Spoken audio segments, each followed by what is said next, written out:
You are riding in the middle of nowhere, 700 miles from the nearest city, and dinner is the same thing it was yesterday, the same thing it will be tomorrow, a brick of something that was once meat, pressed into a tin. A strip of dried beef, so hard you can't bite through it without loosening a tooth. Coffee boiled twice and still tasting like mud. Maybe a biscuit if the cook had flour. Maybe nothing if he didn't. That was the job. That was the life. And it was slowly killing every man on the trail. We talk about cowboys like they were built from something harder than regular men, like they could survive anything and they could for a while. But what the trail did to a man's body over 3 or 4 months of a cattle drive was something nobody put in the dime novels. The hunger, the deficiencies, the way a human body starts to fall apart when it doesn't get what it needs. This is the story of what cowboys actually ate, and why so many of them never made it home in one piece. Before the cattle drives, before the open range, before any of it, you have to understand what these men were working with. The average trail drive ran anywhere from 800 to 1,500 miles, Texas to Kansas, Kansas to Wyoming, 3 to 4 months in the saddle, minimum. The sun, wind, river crossings, dust storms, stampedes in the middle of the night. The body burns through calories faster than most people today can imagine, and the food had to travel with them. There was no refrigeration, there were no grocery stores dotting the trail. There was one wagon, the Chuck Wagon, and one man responsible for keeping 30 cowboys fed across 1,500 miles of open country. His name was usually just Cook, and what he had to work with was almost nothing. The Chuck Wagon carried flour, cornmeal, dried beans, salt pork, salt beef, lard, coffee, sugar, and if they were lucky, some dried fruit. That was the list. That was all of it. Everything a man would eat for months came out of those barrels and burlap sacks bouncing across the Texas plain. The beans were the backbone of the whole operation. Every cook had a pot of beans going. It sat over the fire in the morning, simmered while everyone was in the saddle, and was ready by the time the herd stopped for the night. The recipe was the same everywhere. Dried beans, salt pork, maybe a little onion if someone had one, water, boiled until they went soft, seasoned with whatever salt was left. Cowboys called them prairie strawberries, and they ate them every single day for months at a time. Beans kept you alive. They had protein, they filled the stomach, but they weren't enough. Nobody understood nutrition the way we do now. The word vitamin didn't exist yet. The concept of a dietary deficiency, the idea that a man could be eating calories and still be starving in some invisible way, was not something any trail cook or cattle baron was thinking about. They thought food was food. You eat, you keep moving. That was the mistake that killed men.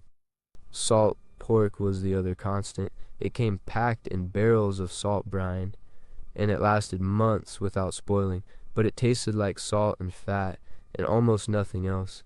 The fat was important. Men working 12 to 14 hours a day in extreme heat or extreme cold needed the calories from fat. But there was almost no real protein in most of what they were eating, and there was certainly no vitamin C. Nobody on the cattle trail ate fresh fruit. There was none. Nobody ate fresh vegetables. There were none of those either. And what happens to a human body when it goes weeks or months without vitamin C is something the trail drove home in the most brutal way possible: scurvy.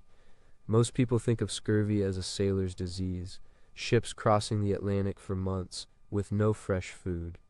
But scurvy didn't care if you were on water or land. It didn't care if you were a pirate or a cowboy.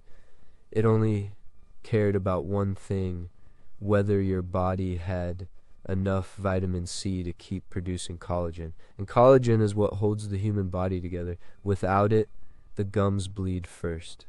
And then the joints ache so badly that riding a horse becomes its own kind of torture. Old wounds reopen, healed scars from years past just come apart because The tissue holding them closed needs collagen to stay closed, and the body is no longer making it. Men who'd survived injuries that had healed years before would find those same wounds bleeding again on the trail. Then the teeth, then the bones. Cowboys on long drives showed up at trail end looking 10 years older than when they left. Sunken eyes, bleeding gums, joints swollen, skin that bruised at a touch. Some of them couldn't figure out what was wrong with them. Neither could anyone else. The connection between diet and these symptoms was not common knowledge. Doctors in cattle towns would see the same symptoms over and over and not understand the cause. It was the food. It was always the food. The other killer nobody talked about was the water. Whatever the Chuck Wagon couldn't carry, the cowboys had to find along the route, and the water they found was not always safe. The river crossings meant drinking from whatever was moving past them and whatever was upstream from them. Cattle standing in rivers contaminating the same water the men were drinking downstream. Stagnant ponds, mud holes that barely qualified as water at all. Dysentery was common. Common enough that most cowboys had at least one bad stretch on any long drive where the camp was sick. Men riding when they shouldn't have been riding, doubled over in pain, unable to eat anything without losing it. Trail journals from the 1860s and 1870s mention it so often it barely registers as unusual anymore. It was just part of the trip. If you've been watching this channel for a while, you already know we don't cover the version of the West that Hollywood built. We go where the story actually went. So if this is your first time here, subscribe, because every video goes all the way in. And drop a comment below if you had to pick one meal to eat every day for 3 months on the trail, what would it be? I want to know. I read every one. The one thing cowboys did get enough of was coffee. This might sound like a small comfort, and in terms of nutrition it was. But the role of coffee on the trail was bigger than just caffeine. The cook boiled the coffee twice, sometimes 3 times. What came out was thick, black, and strong enough to strip paint. Cowboys drank it morning and night, and sometimes in the middle of the night during watch. They drank it when they were sick. They drank it when they were cold. They drank it when there was nothing else. Coffee was the constant. The one thing that was always there. But here's the thing about trail coffee that nobody mentions. The boiling helped. When you bring water to a full boil for long enough, you kill a significant portion of the bacteria in it. Cowboys didn't know this. They weren't boiling their water as a sanitation measure. They were just making coffee. But the men who drank the most coffee on the trail were inadvertently drinking some of the safest water available to them. The ones who drank unboiled water from rivers and ponds were the ones who ended up sick. And then there was the meat. Beef was everywhere on a cattle drive, technically. They were literally surrounded by thousands of cattle. But those cattle were product. They were worth money at the end of the trail. And every cow that died on the way, there was money out of someone's pocket. The cattle baron back in Texas was not sending his cowboys to eat his inventory. What cowboys actually ate when they got meat was whatever wasn't worth saving. A cow that broke a leg in a river crossing. A steer that got too sick to continue. The ones that couldn't make it. That's what went into the pot. And when an animal is killed in those circumstances, injured, sick, already stressed, the meat is not at its best. But that's what there was, and the cook worked with it. The other source of protein was game. Deer, antelope, wild turkey, jackrabbit. Cowboys with rifles would hunt alongside the herd if they got the chance, and a fresh deer or a mess of prairie chickens was something close to a celebration. Real meat, fresh meat. The contrast to salt pork was enormous. Men who'd been eating beans and dried beef for 3 weeks could taste the difference immediately, but game wasn't reliable. Some stretches of trail had almost nothing. Some had enough that the cook could vary the menu. It depended on the land, the season, the skill of whoever had the rifle. The most feared thing a trail cook could say was that the flour was gone. Biscuits were not a luxury. They were one of the only forms of actual bread on the trail, and bread, real starch, something that absorbed the stomach acid and held a man through the next stretch of riding, was what kept the worst hunger at bay. The cook made them in a Dutch oven buried in coals, and a good cook could produce something close to edible even in the wind. A bad cook produced something that could double as building material. When the flour ran out or got wet in a river crossing or turned moldy in the heat, there was nothing to replace it. The diet went from barely adequate to dangerously inadequate very quickly. Men became irritable. Not just hungry irritable, the kind of irritable that comes from a body telling you something is deeply wrong, because something was deeply wrong. By the end of a long drive, the average cowboy had lost between 10 and 20 pounds. Some lost more. Their hands were cracked and bleeding from the dry air and constant rope work. Their eyes were damaged from months of sun and dust with no protection. Their backs were wrecked from saddle hours that would be considered medically dangerous by any modern standard. And they were paid $30 a month for it, minus whatever the trail boss decided to deduct for supplies, minus the horse if something happened to the horse, minus whatever other accounting a dishonest outfit felt like running. The body kept the score. Everything the trail cost a man showed up eventually in the joints that ached through every winter after, in the teeth that fell out at 40, in the stomach problems that never fully went away.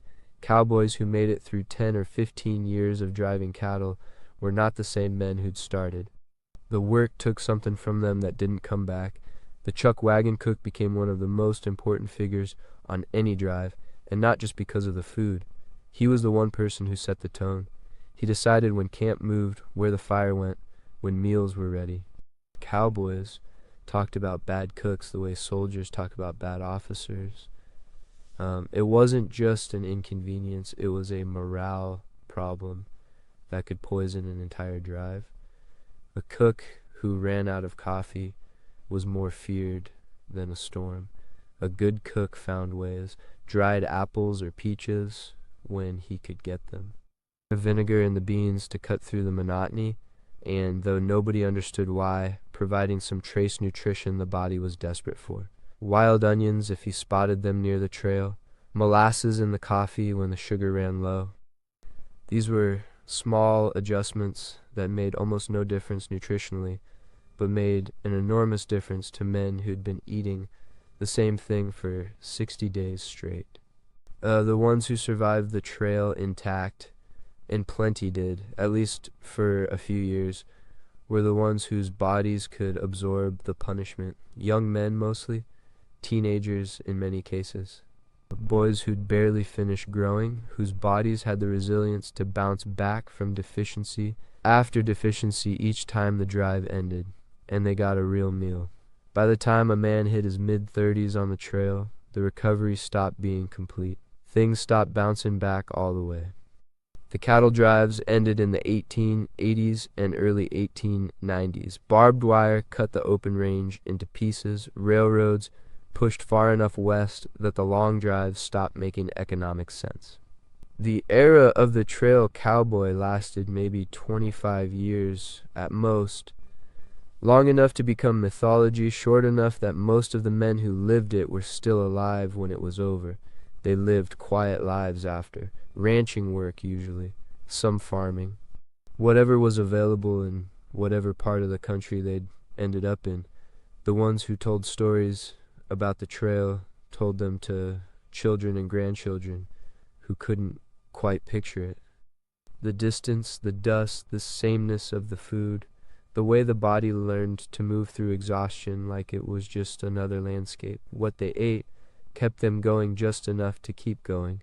Not well, not cleanly, but enough, and the trail got what it always got from the men who rode it. Everything they had,